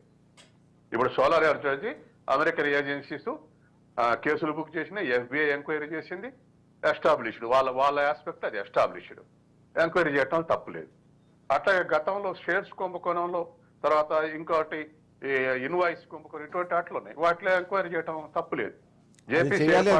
బాధ్యుల్ని ఖచ్చితంగా మీరు అన్నట్టు అక్కడ ఖచ్చితంగా చేయాల్సిన అవసరం కనిపిస్తుంది. మనతో పాటు లైవ్ లో జాయిన్ అయ్యారు కాంగ్రెస్ పార్టీ అధికార ప్రతినిధి ఇందిరా శోభన్ గారు కూడా. అందుకని అట్లా జేపీసీ ఇప్పుడు ఒకటే, అదాని కేంద్ర మంత్రి గాడు, MP గాడు, లేకపోతే బీజేపీ నాయకుడు కూడా కాదు, అసలే కాదు. ప్యూర్లీ ఒక బిజినెస్ మ్యాన్. నేను ఇండస్ట్రియలిస్ట్ అనను అతన్ని ఇండస్ట్రియలిస్ట్ అంటే రెస్పెక్ట్ ఇచ్చినట్టు అయితే. టాటా ఇండస్ట్రియలిస్ట్, బిర్లా ఇండస్ట్రియల్, అతను ఒక బిజినెస్ మ్యాన్. బిజినెస్ మ్యాన్ మీద జేపీసీ వేసి వాస్తవం తేల్చడానికి ఏముంది? తెలిస్తే క్రెడిబిలిటీ కూడా పెరుగుతుందిగా. ఇందిరా శోభన్ గారు, ఏంటి అంత హడావుడిగా ఢిల్లీకి ఫ్లైట్ బుక్ చేసిన వెంటనే ఏదైతే అక్కడికి వెళ్ళిన తర్వాత ఏం ప్రశ్నలు వస్తాయి, ఆ ప్రశ్నలకు సమాధానం చెప్పాలి అంటే ఇక్కడ ఒక స్టేట్మెంట్ ఇచ్చి బయలుదేరితే బాగుంటుంది అనే ఒక ఆలోచన విధానంతో నిన్న సీఎం ప్రెస్ మీట్ పెట్టారు అన్నది ఇవాళ బీఆర్ఎస్ నాయకులు చేస్తున్న ఆరోపణ. ఏంటి 100 కోట్లు నో అన్నంత మాత్రాన ఇప్పుడు అతను ఇక్కడ పెడతానన్న 1000 కోట్ల పెట్టుబడులను కూడా మీరు రిజెక్ట్ చేసేంత ధైర్యం ఉందా అన్నది బీఆర్ఎస్ నాయకులు ప్రశ్నిస్తున్నారు. ఏమంటారు? స్థానంలో ఉన్నటువంటి పెద్దలకు మరియు రాజు ప్రేక్షకులకు గుడ్ మార్నింగ్ అండి. ప్రశ్నలు వాళ్ళే సంధిస్తారు, దానికి మళ్ళీ మేము సమాధానంగా ఇస్తే కూడా దాన్ని కూడా మళ్ళీ విమర్శాత్మకంగా మళ్ళీ మాట్లాడము. అంటే వాళ్ళ 2 నాలుకల ధోరణి అంటే బీఆర్ఎస్ వాళ్ళది అనేది చెప్పక తప్పట్లేదు. సో ఏదేమైనప్పటికీ కూడా అదాని పైన వచ్చినటువంటి ఆరోపణల నేపథ్యంలో సో ఇవాళ దేశవ్యాప్తంగా జరుగుతున్నటువంటి చర్చలో మా ప్రభుత్వం ట్రాన్స్పరెంట్ గా ఉందని చెప్పడానికి నిన్న ముఖ్యమంత్రి గారు ఒక లైన్ ఇచ్చారు. సో ఏదేమైనప్పటికీ కూడా ఒక బాధితయుతమైనటువంటి పొజిషన్ లో ఉన్నటువంటి కాంగ్రెస్ పార్టీ, ప్రధాన ప్రతిపక్షంలో ఉన్నటువంటి రాహుల్ గాంధీ గారికి మేము ఎప్పుడూ కూడా ఆయనకి ఏమంటారు, తెలంగాణ ప్రభుత్వం ఈ రాష్ట్రంలో ఉండి ఆయనకి చెడ్డ పేరు తెచ్చే పని ఎప్పుడూ కూడా రేవంత్ రెడ్డి గారు చేయరు అన్నది సుస్పష్టమైంది నిన్న చెప్పినటువంటి స్టేట్మెంట్ తో. అంటే ఈ రాష్ట్రంలో వచ్చేటువంటి అభివృద్ధి నేపథ్యంలో అతను కంపెనీలు పెడతాను, మేము ఇక్కడ స్కిల్ డెవలప్మెంట్ చేస్తున్నామని అదాని గారు వచ్చినప్పుడు ఎవరేమైనా పెట్టుబడులు పెడతాము అన్నప్పుడు మనము దాన్ని అభివృద్ధి నిరోధకాలుగా కాకుండా దాన్ని ఏ యాంగిల్లో తీసుకోవాలి అంతవరకే మనం ఆలోచించాల్సిన అవసరం ఉంది. సో ఆ నేపథ్యంలో ముఖ్యమంత్రి గారు ఆ రోజు ఆ నిర్ణయం తీసుకున్నారు. దాని నేపథ్యంలో వాళ్ళ యొక్క ఒక అడుగు ముందుకేసి మూవ్ ఆన్ అయ్యారు. ఇచ్చిన డే 1 నుంచి కూడా పొద్దున్న లేస్తే రాహుల్ గాంధీ గారు ఒక మాట చెప్తారు, రేవంత్ రెడ్డి గారు ఒక మాట చెప్తారు. ఇది వీళ్ళు చేస్తున్నటువంటిది. రేవంత్ రెడ్డి గారు కమిషన్ల కోసమే అదాని గారితో పిలిపించి ఇవి చేస్తున్నారని చెప్పేసి మొన్నటి దాకా మాట్లాడినారు. నిన్న గత ప్రభుత్వం బీఆర్ఎస్ హయాంలో ఒక 5 ప్రాజెక్టులకి మీరు ఏ రకంగా మీరు ఒప్పందాలు చేసుకున్నారు, మీ ముడుపులు ఏమున్నాయి, వీటిపైన మనం చర్చిద్దామని సవాల్ ఇస్తారు. దమ్ముంటే ఆ చర్చకు రావాలి. ఆ చర్చ వదిలేసి ఇవాళ చేసినటువంటి దాని అంటే జరిగినటువంటి నేపథ్యంలో ఈ సొసైటీలో ఒక అకౌంటబిలిటీ వైపు ఉండాలని ప్రభుత్వం అనుకున్నప్పుడు, ట్రాన్స్పరెన్సీ వైపు ఉండాలనుకుంటున్నప్పుడు దానికి సమాధానం ఇస్తే కూడా తప్పు అనట్లేదు. కానీ ఇక్కడ ఏంటంటే ఇంద్ర శోభన్ గారు యాక్చువల్లీ ఇక్కడ ఏమంటారంటే అదాని మీద ఆరోపణలు ఈ నిన్ననో మొన్నో స్టార్ట్ అయినవి కాదు. గత ప్రభుత్వ హయాంలో 2019 నుంచో లేకపోతే అంతకుముందు నుంచి కూడా కాంగ్రెస్ పార్టీ అదాని, అంబానీ, మోదీ దోస్తాని అన్నది మీరు చెప్తూ వచ్చారు. అలాంటి ఆరోపణలు చేసిన తర్వాత కూడా దావోస్కి వెళ్తారు, అక్కడ వెళ్ళి మీరు ఒక ఒప్పందం చేసుకొని దానికి చేస్తారు. రామన్నపేట డ్రైపోర్టుకు సంబంధించి దాదాపుగా 380 ఎకరాలకు సంబంధించి ఒక అగ్రిమెంట్ చేసుకునే ప్రయత్నం చేస్తారు. కొడంగల్లో డైరెక్ట్గా ఆయన సొంత నియోజకవర్గంలోనే, ఆయన సొంత జిల్లాలోనే సిమెంట్ ఫ్యాక్టరీకి పర్మిషన్స్ ఇచ్చేస్తారు. ఇలాంటివన్నీ చేస్తారు. కానీ ఢిల్లీకి వెళ్లే ముందు అక్కడ పార్లమెంట్లో దీనికి సంబంధించి పెద్ద స్థాయిలో డిస్కషన్ జరుగుతున్నప్పుడు ముందు మాత్రమే ఎందుకు మీకు జ్ఞానోదయం అయింది అన్నది వాళ్ళ ప్రశ్న. ఇప్పుడు ఈ ఈ ఇదంతా ఎప్పుడు జరిగింది? అమెరికాకి సంబంధించినటువంటి ఇతను లంచాలు తీసుకున్నాడు దాని పేరు నుంచి డైరెక్ట్ అక్కడ అయిన తర్వాత కదా మరి ఈ నిర్ణయం తీసుకుంది. అంతకన్నా ముందు ఏముండింది? సో దేశవ్యాప్తంగా జరిగేటువంటి దాంట్లో ఎక్కడ అదానీ ఉంటే దేశంలో కాదు ఇతర దేశాల్లో కూడా అదానికి పెట్టుబడుల కోసము ప్రధానమంత్రి గారు పనిచేశారని కదా మనం మాట్లాడుకున్నది. శ్రీలంకకు సంబంధించినటువంటిది ఏముండింది, అమెరికాకు సంబంధించినటువంటిది ఏముండింది, ఇవన్నీ ఉటంకిస్తూ కదా మాట్లాడింది రాహుల్ గాంధీ గారు. సో ఆ నేపథ్యంలో ఉన్నటువంటి దాంట్లో బీజేపీ యొక్క పెద్దల యొక్క పూర్తి అండదండలు ఉండడం ద్వారానే అదానీ గారు ఆ స్థాయికి వెళ్ళిపోయినారు. మిగతా వాళ్ళు ఎందుకు అవుతలేరు? సో ఇందులో వాళ్ళ భాగస్వామ్యం ఉన్నది కాబట్టి వీళ్ళకి తిరిగి వాళ్ళ పార్టీకి గాని వాళ్ళ పెద్దలకు గాని ముడుపులు అందుతున్నాయని రాహుల్ గాంధీ గారు చెప్పారు. సో ఆ నేపథ్యంలోనే ఇవాళ జరిగినటువంటి దాంట్లో ఈ రాష్ట్రంలో తెలంగాణలో అధికారంలోకి వచ్చిన తర్వాత ప్రభుత్వ పరంగా ఒక నిర్ణయం జరిగినప్పుడు ఆ నిర్ణయానికి కట్టుబడి ఉండాల్సిన బాధ్యత ముఖ్యమంత్రి గారి పైన ఉంది. కట్టుబడి ఉన్నారు. కానీ ఇవాళ అమెరికాలో వచ్చినటువంటి ఆరోపణల నేపథ్యంలో తప్పకుండా దాన్ని రెక్టిఫై చేసుకోవాల్సిన బాధ్యత కూడా మా పైన ఉన్నది. సో ప్రజలకి జవాబుదారితరంగా ఉండాలంటే ఏం చేయాలి? జరిగిన తప్పును జరిగేటువంటి వాటిని సరిదిద్దుకోవాల్సిన బాధ్యత ఉంది. కాబట్టి ఆ నేపథ్యంలో రేవంత్ రెడ్డి గారు నిన్న ఒక ప్రెస్ మీట్ పెట్టి 3 రోజుల నుంచి పదే అదే విధంగా కేటీఆర్ మాట్లాడుతున్నటువంటి రేస్ కుక్కలకి అదే ముచ్చట చెప్తున్నటువంటి వాళ్ళకి అది కాదు ఇది జవాబు అని ఆయన చెప్పడం జరిగింది. సో దీనిని మనం ప్రశంసించాలి తప్ప దీంట్లో కూడా విమర్శలు వెతుక్కోవడం అనేది సరి అనేది కాదు. ఒకటి చెప్తాను, ఏ పార్టీ అయినా కూడా ఏ ప్రభుత్వం అయినా కూడా ప్రజల సంక్షేమ దృష్ట్యా ప్రజలకి న్యాయం జరగాల అభివృద్ధి జరగాలని అనుకున్నప్పుడు పెట్టుబడులు పెట్టడానికి వచ్చినప్పుడు వాళ్ళని ఎంత అకౌంటబిలిటీ ఎంత ట్రాన్స్పరెన్సీగా ఈ వ్యవస్థ పనిచేస్తుంది అన్నది మాత్రం గమనించాల్సినటువంటి విషయాన్ని మాత్రం గుర్తు చేస్తున్నా ఈ సందర్భంగా. రైట్ శ్రీనివాస్ గారు, మీరు డిమాండ్ చేశారు, దానికి సంబంధించి డిస్కషన్ స్టార్ట్ చేశారు, దానికి రెస్పాన్స్ వచ్చింది, ఛాలెంజ్లు కూడా మళ్ళీ స్టార్ట్ అయినాయి. సో ఏంటి ఆ ఛాలెంజ్ స్వీకరిస్తారా? నిజంగానే మీకు ధైర్యం ఉంటే దమ్ముంటే అన్నారు, ఆ రెండింటిని చూపించే ప్రయత్నం వల్ల కాంగ్రెస్ పార్టీ చేస్తుంది అనే ఒక వర్షన్ వినిపించే ప్రయత్నం చేస్తున్నారు. మీరు ఇంతకుముందు ఎలాగో ఢిల్లీకి వెళ్ళడం తప్పు కాదు అన్నారు, కానీ ఢిల్లీకి వెళ్తున్న విషయాన్ని మీరు వ్యక్తిగతంగా తప్పు కాదన్నారు, కానీ బట్ బీఆర్ఎస్ పార్టీ మాత్రం దాన్ని పూర్తి స్థాయిలో విమర్శిస్తోంది, వ్యతిరేకిస్తోంది, దానికి సంబంధించి డిఫరెంట్ కమెంట్స్ చేస్తుంది. ఎలా చూడాలంటారు? ఆ ఛాలెంజ్ని మీరు స్వీకరిస్తారా? ఇప్పుడు ఏ ఛాలెంజ్ ఏముందండి? ఛాలెంజ్ ఏముంది? వాళ్ళు భయపడిపోయి జీపీపీ ఇష్యూ జరుగుతుంది పార్లమెంట్ లో, కాంగ్రెస్ వర్సెస్ బీజేపీ, అదానీ గారి మీద ప్రపంచ వ్యాప్తంగా వచ్చినటువంటి ఆరోపణల దృష్ట్యా ఈ దేశంలో ఈ రాష్ట్రంలో జరిగిన ఒప్పందాలన్నీ రద్దు చేసుకోవాలి. వాళ్ళు ఛాలెంజ్లు మాకు విసిరేదే ఉంది. ఇప్పుడు మేము చేసినాము, అభివృద్ధి జరగాలి, పారిశ్రామికవేత్త మాకు అవసరమని మేము ముందుకెళ్ళినాము. తప్పుడు పారిశ్రామికవేత్తలని ఆరోపణ చేసింది మీరే. వాళ్ళతోని మళ్ళీ 12,400 కోట్ల రూపాయల ఒప్పందాలు చేసుకుంది మీరే. 100 కోట్ల విరాళం ఇస్తామంటే తీసుకుంటా అన్నది మీరే. మీరు ఎందుకు తీసుకుంటా అన్నారు? ఎందుకు ఈ రోజు దాన్ని విరమించుకుంటున్నారు? దాంతో పాటు మీకు దమ్ము ధైర్యం ఉంటే మీరు విరమించుకోవాలి వారితో పాటు చేసుకున్న ఒప్పందాలన్నీ. అది కదా గత ప్రభుత్వం చేసినా ఏ ప్రభుత్వం చేసినా ఈ ప్రభుత్వం అన్ని ఒప్పందాలను అదానీ గారితో రద్దు చేసుకోవాలి కదా.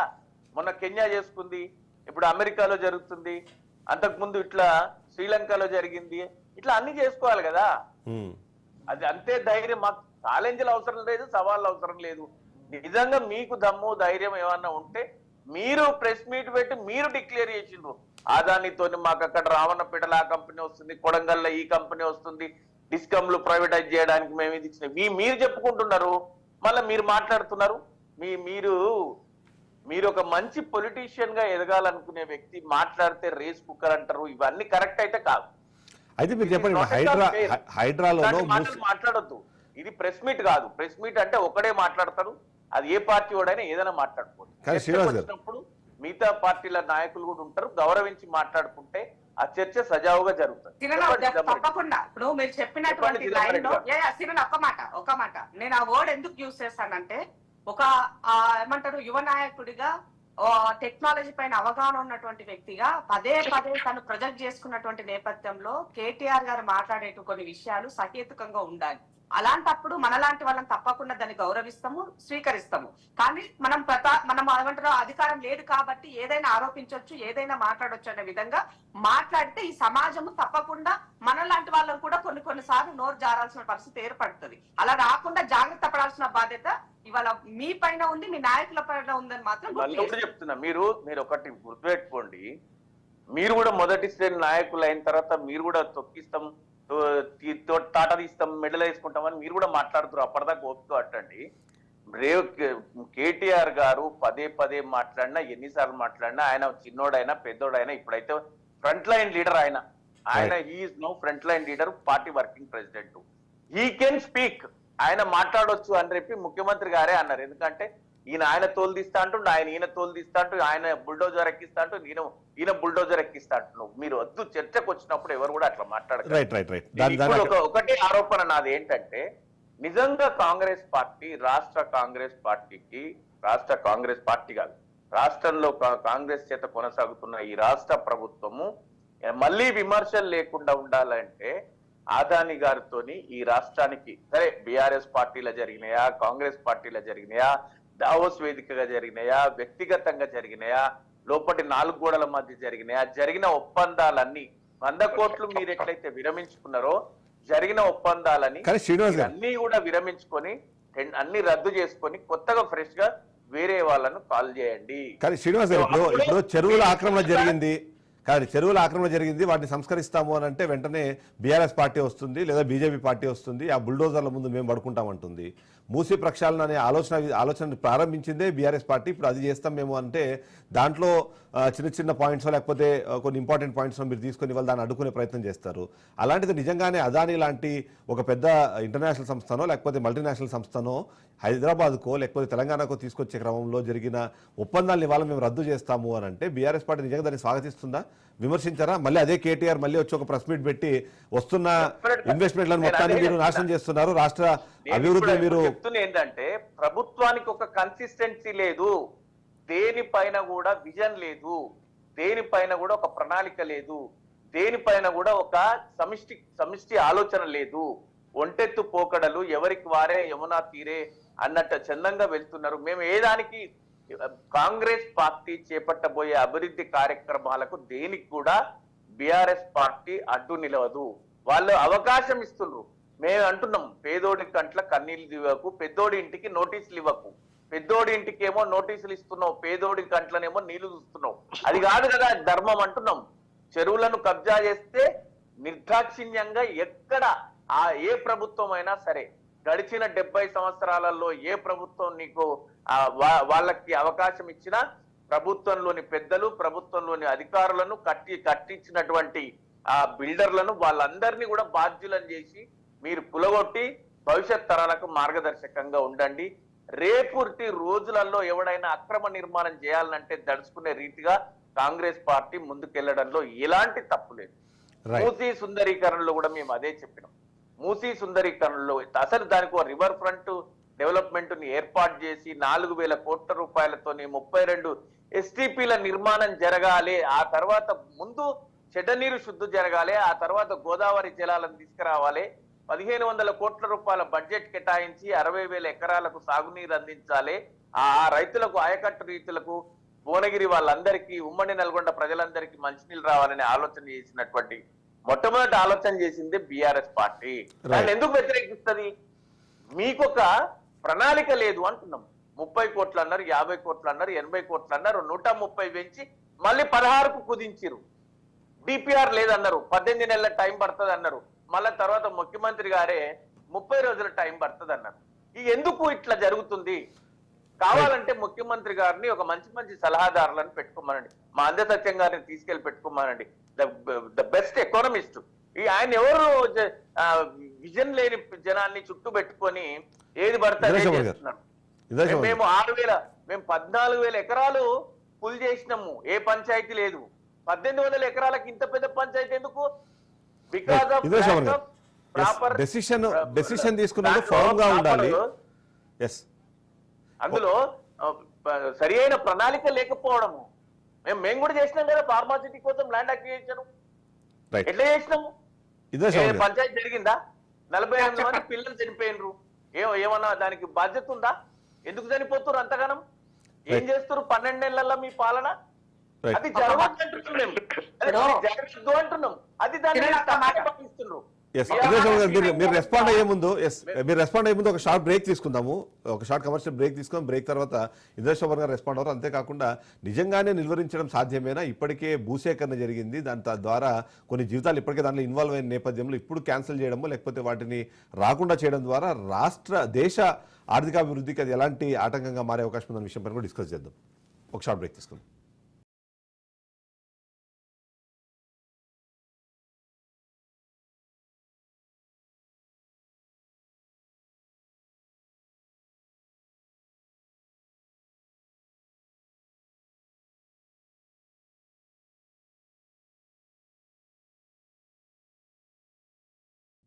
మానుకోటలో ధర్నా ఎందుకు అంటాడు?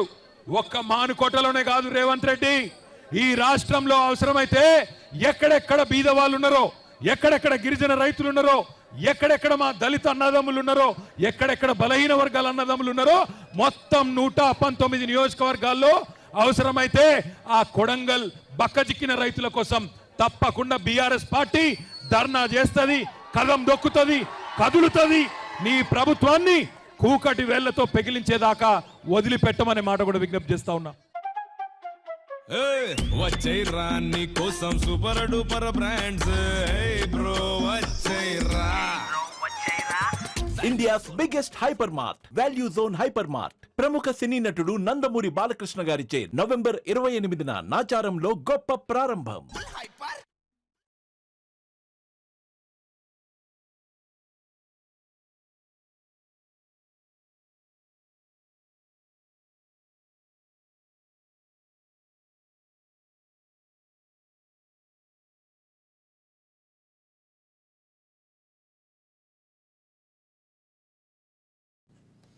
Welcome back to the show news and views. Indira Shobhan garu, decision తీసుకోండి కానీ దాని మీద ఫర్మ్గా ఉండండి.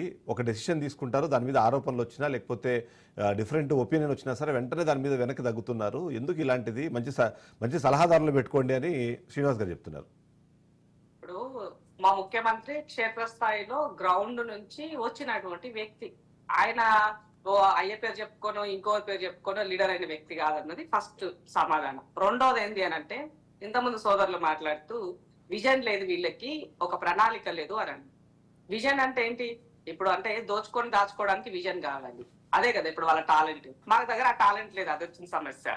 మూడో విషయం, ఇవాళ మూసీకి సంబంధించినటువంటి దాంట్లో పదే వాళ్ళ ఆరోపణలు చేస్తున్నారు. ఇవాళ డిపిఆర్ రెడీ కాలేదని చెప్పారు ముఖ్యమంత్రి గారు. ఒక దగ్గర ఒక ప్రోగ్రామ్ కి వెళ్ళినప్పుడు ఆ ప్రోగ్రామ్ సందర్భంలో ఒక మాట చెప్పారు. ఏమని? మన గోపాల్పేట్ దగ్గర అనుకుంటా, నాకు తెలిసి ఆ ప్రోగ్రామ్ ఫ్లైఓవర్ ఓపెనింగ్ వెళ్ళినప్పుడు చెప్పున్నారు, హైదరాబాద్ డెవలప్మెంట్ గానీ మూసీకి సంబంధించిన డెవలప్మెంట్ గానీ 5 సంవత్సరాలలో 1,50,000 కోట్ల రూపాయలు అవసరం పడుతుంది, రిక్వైర్మెంట్ ఉంటది అని చెప్పారంటే ఒక మంచి మాటగా ఈ డెవలప్మెంట్ 5 సంవత్సరాలు అంటే ఈ 5 సంవత్సరాల కాలంలో ఈ పని చేస్తామని ఒక విజన్ లో చెప్పారు. దాన్ని పట్టుకొని పదే వాళ్ళు ఇంత డబ్బు ఎక్కడ ఏం చేస్తారు? ఇవి తీసుకెళ్లి ఆ ఎలక్షన్ ముడుపులు ఇస్తారా, ఢిల్లీకి ముడుపులు ఇస్తారా, ఈ రకమైనటువంటి భాష వాళ్ళు మొదలు పెట్టారు. కాబట్టి వాళ్ళకి కాళేశ్వరం ఏటీఎం అయింది కాబట్టి మిగతా పార్టీలకు కూడా ఇదే పరిస్థితి ఉంటుందని వాళ్ళు అనుకుంటున్నారు. బట్ అలాగా ఇది అకౌంటబిలిటీ ఉన్నటువంటి ప్రభుత్వం, అకౌంటబిలిటీ ఉన్నటువంటి పార్టీ దేశంలో. కాబట్టి వాళ్ళు అనుకున్నంత చెప్పినంత వేగ ఆరోపణలు చేయడం సరి అయినది కాదని మరోసారి గుర్తు చేస్తాం. అందుకనే రేవంత్ రెడ్డి గారు ముఖ్యమంత్రి అయినప్పటికీ కూడా కొన్ని సందర్భాల్లో వాళ్ళ స్థాయిలో వాళ్ళ భాష తగ్గట్టుగా ఆయన సమాధానం ఇస్తున్నారు. సో మీరు ఇంకా కూడా అంటే పొద్దున్న లేస్తే ఈ ప్రభుత్వము 11 నెలలు అవుతుంది, 11 నెలలకే ఇది ఏమంటారు 100 సంవత్సరాల తెరలు అయిపోయింది అన్నట్టుగా. అంటే వాళ్ళు 10 సంవత్సరాల్లో 100 సంవత్సరాల విధ్వంసం ఎంత చేయాలో అంత చేసి పెట్టున్నారు. కాబట్టి ఇవాళ కాంగ్రెస్ కూడా అదే లైన్ లో ఉందని వాళ్ళు అపోహలో ఉన్నారు. మీరు దాంట్లో ఆ భ్రమల నుంచి బయటకు రండి. మీ యొక్క పార్టీ అస్తిత్వం కోసం మీరు మాట్లాడే స్టేట్మెంట్లు ప్రజల్ని కన్ఫ్యూజ్ చేయొద్దని గుర్తు చేస్తున్నా. మూడో విషయం ఏంటంటే, ఇవాళ పిల్లలకి సంబంధించి పిల్లలు చనిపోతుంటే కూడా ఏమైంది అని మాట్లాడుతున్నారు. సో ఇవాళ హాస్టల్లో సంబంధించినటువంటి మీరిచ్చినటువంటి ఫుడ్ సంబంధించినటువంటి దాన్ని మెన్యూ నడుస్తుంది. దానికి ఎక్కడ ఈ మధ్య కాలంలోనే రేవంత్ రెడ్డి గారు దానికి రివైజ్ కొటేషన్ ఇచ్చిన్నారు వాళ్ళకి. అంటే వాళ్ళకి ఏంటి ఇవ్వాల్సినటువంటి పర్ హెడ్ కి ఇవ్వాల్సినటువంటి అమౌంట్ ని కూడా పెంచి ఒక మంచి క్వాలిటీ ఫుడ్ ఇవ్వండి అని చెప్పేసి ఇవ్వడం జరిగింది. అది గ్రౌండ్ స్థాయిలో క్షేత్ర స్థాయిలో మూవ్ ఆన్ అవ్వాలి కదా. వీటన్నిటికీ పాపం ఎవరు? మీరే. వీటి అన్నిటికీ కారణం మీరే. మీరు చేసినటువంటివే కొనసాగుతున్నాయి. ఇప్పుడు మాత్రమే అవి మార్పు చేర్పులకు అడుగు వేసి ఇవాళ రేవంత్ రెడ్డి గారు ఎడ్యుకేషన్ సిస్టమ్ లో ఒక రిఫార్మ్ ని చేసుకొచ్చారు. అది గమనించండి మీరు.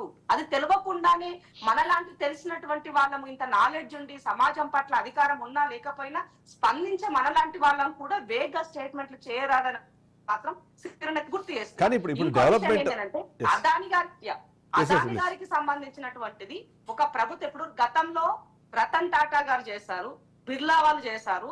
సో వీళ్ళు చేసినటువంటి అప్పుడు ఎన్నడూ కూడా ఇంత వేగ ఆరోపణలు రాలేదు. అదాని గారి విషయంలోని ఎందుకు వస్తుంది అన్నది మనం ప్రశ్నించుకోవాల్సినటువంటి అవసరం ఉన్నది. ఇవాళ నరేంద్ర మోదీ గారి పైన నరేంద్ర మోదీ ఏమి తినడు అని అంటారు, కానీ మరి నరేంద్ర మోదీ ఒక అదాని గారికే ఎందుకు పెద్ద వేస్తారన్నది కూడా ప్రశ్న కదా.